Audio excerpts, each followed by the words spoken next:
ಪ್ರಾಣಿಗಳಿಗೆ ಜನ್ಮ ನೀಡುವನು ನೀನೇ, ಸಕಲ ಜೀವಾತ್ಮಗಳಿಗೆ ಅನ್ನ ನೀಡುವನು ನೀನೇ, ಬೇಡಿದವರಿಗೆ ಬೇಡಿದ್ದನ್ನು ಕೊಡುವ ಕಾಮಧೇನು ನೀನಾಗಿರುವಾಗ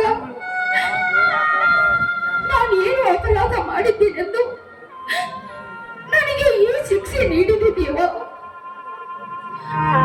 ನಾನು ಚಿಕ್ಕಳಾಗಿರುವಾಗ ನನ್ನ ತಾಯಿನ ನನ್ನಿಂದ ದೂರ ಮಾಡಿಬಿಟ್ಟೆ.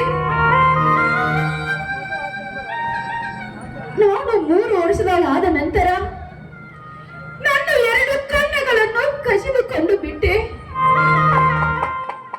ದೇವರೇ, ನನಗೆ ಯಾವ ಶಿಕ್ಷೆ ಕೊಟ್ಟರು ಅದನ್ನು ನಾನು ಅನುಭವಿಸ್ತಾ ಇದ್ದೀನಿ.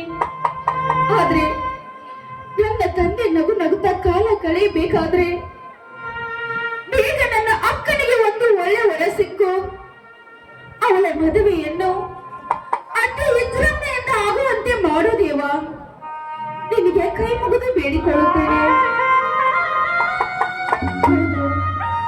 ಈಗ ಸದ್ಯ ನನ್ನ ತಂದೆ ಬರೋ ಸಮಯವಾಯಿತು, ಬರಲಿ.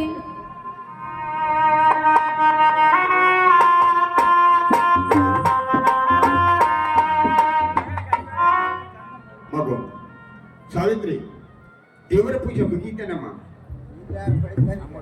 ಅಪ್ಪ, ಪೂಜೆ ಮುಗಿತಪ್ಪ.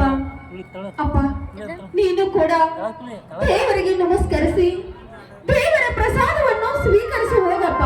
ಆಯ್ತಮ್ಮ.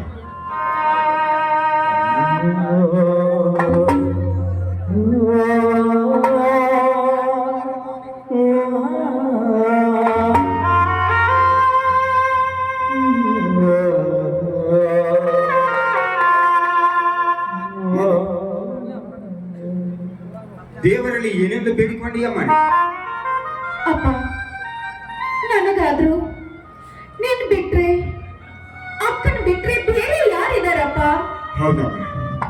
ಬೇಗ ನನ್ನ ಅಕ್ಕನಿಗೆ ಒಂದು ಒಳ್ಳೆ ವರ ಸಿಕ್ಕು ಅವಳ ಮದುವೆಯನ್ನು ಅತಿ ವಿಜೃಂಭಣೆಯಿಂದ ಆಗುವಂತೆ ಮಾಡು ದೇವ ಎಂದು ಆ ದೇವರಲ್ಲಿ ನಾನು ಕೈ ಮುಗಿದು ಬೇಡಿಕೊಂಡೆ ಅಪ್ಪ. ಎಂತ ವಿಶಾಲ ಹೃದಯಮ್ಮ ನಿನ್ನದು.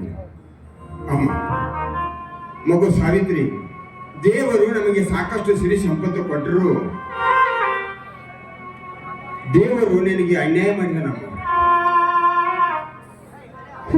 ನೋಡು ನೋಡುತ್ತಲೇ ಎಲ್ಲವನ್ನು ಕೊಟ್ಟು ಆದ್ರೆ ನಿನ್ನ ದೃಷ್ಟಿಯನ್ನು ಕಸಿದುಕೊಂಡು ಬಿಟ್ಟನಮ್ಮ. ಬಿಡಪ್ಪ, ಆ ಭಗವಂತನೇ ನಮ್ಮ ಹಣೆಯಲ್ಲಿ ಹೀಗೆ ಬರಬೇಕಾದ್ರೆ ಇದಕ್ಕೋಸ್ಕರ ನೀನೇ ಕಪ್ಪ ಕಣ್ಣೀರು ಇಡ್ತಾ ಇದ್ದೀಯಾ? ಹೋಗ್ಲಿ ಬಿಡು. ನೋಡು ತಂಗಿ, ಮಗು ನಿನಗೆ ಇನ್ನೊಂದು ಸಂತೋಷದ ವಿಷಯವಮ್ಮ. ಅಪ್ಪ, ಇನ್ನೊಂದು ಸಂತೋಷದ ವಿಷಯ ಏನಪ್ಪ ಅದು?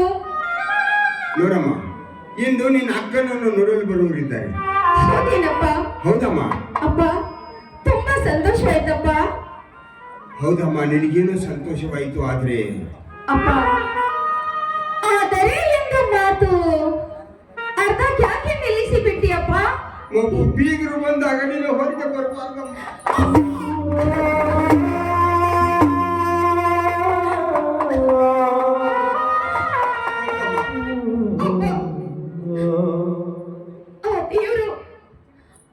ದೇವರು ನನಗೆ ಆ ಭಾಗ್ಯವನ್ನು ಕೊಡಲಿಲ್ವೇನಪ್ಪ? ಆಯ್ತಪ್ಪ, ಬೀಗರು ಬರೋ ಸಮಯದಲ್ಲಿ ನಾನು ಒಳಗಡೆನೆ ಇರುತ್ತೇನೆ. ಆಯ್ತಮ್ಮ. ಬೀಗರು ಈಗಲೇ ಬರ್ತಾರೇನಪ್ಪ? ಹೌದಮ್ಮ, ಇಷ್ಟರಲ್ಲಿ ಬರುವವರಿದ್ದಾರೆ. ಆಯ್ತಪ್ಪ, ಬರಮ್ಮ. ನಾನು ಒಳಗಡೆನೆ ಇರುತ್ತೇನೆ.